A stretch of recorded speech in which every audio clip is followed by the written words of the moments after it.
This tutorial is for making a retro comic book effect similar to the one on the screen now.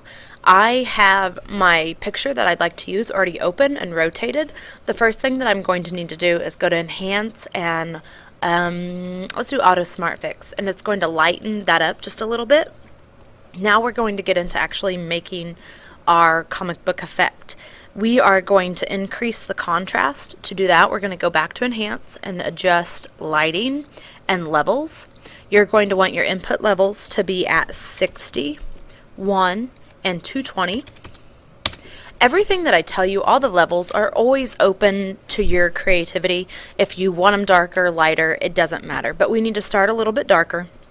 And next we're going to do illustrated we're going to make it look illustrated by adding a little bit of graininess. So we're going to go to Filter, Artistic, and Film Grain.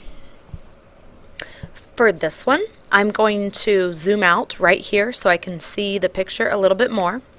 I want the grain to be 4, the highlight to be 0, and the intensity to be 10.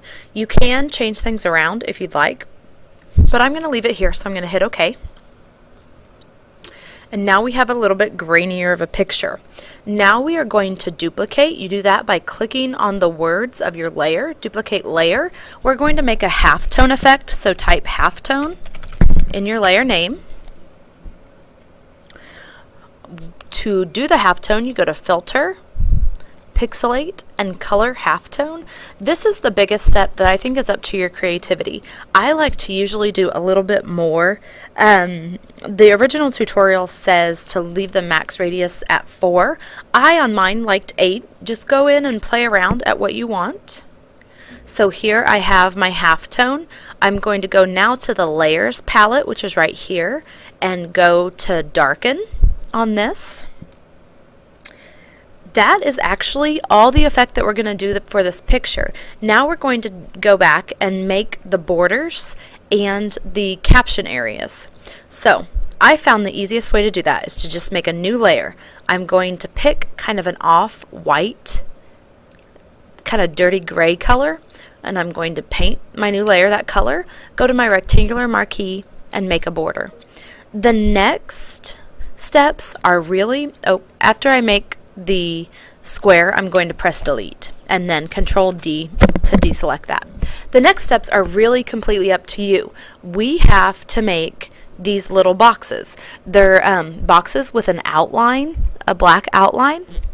What I would do is just come over here, and first I'm going to make that orange one. So I'm going to make another new layer, and I'm going to go to the gradient tool, and it is from yellow to orange, so I'm just going to click on here and I'm going to make a gradient all over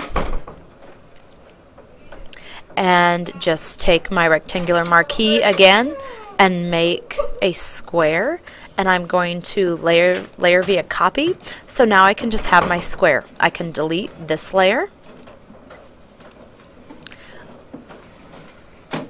I'm going to duplicate the gradient layer and make my new one black.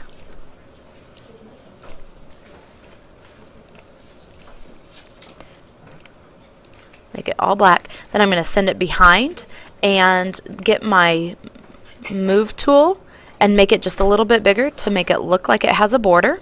You can make the border as big or small as you like. Then when you are done with that, you're going to merge those by having the eyes only on the layers that you want together. Go to More and Merge Visible, and so now they're just one. At this point, I would just duplicate this layer and get a white back again, whatever color you want to do, and paint that area in. And now you have an area for your, that's being stubborn. There we go. Now you have an area for your caption. What's left is to download the font, which you can go to several different font places. On my website, I will place a link for this. For our purposes, I will have to load this onto your computer and put it on there. So once you get to this point, just come and ask me for help.